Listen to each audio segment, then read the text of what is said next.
पासे ठंडी पई नाल मेरे मतलब ने इशारा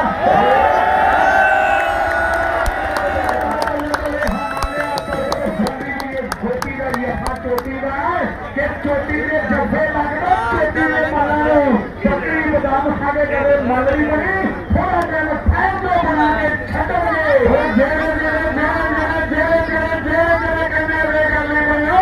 सामने हमको प्रीत पक से रखना काका हां तेरे यारों दफड़ू फिरदे हैं ये 5000 मेरे लिए ये फंदी ने गोपी ਨੂੰ ਟੱਚ ਮਾਰਦਾ 5000 ਤੇ ਗੋਪੀ ਨੇ ਫੜ ਆਉਣਾ ਹੈ ਤੇ 5000 ਗੋਪੀ ਨੂੰ ਆ ਟੱਕ ਤਾਰੀਆਂ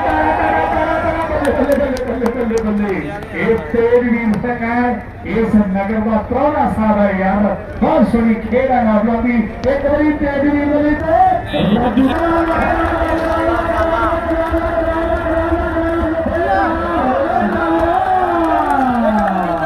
आओ सामने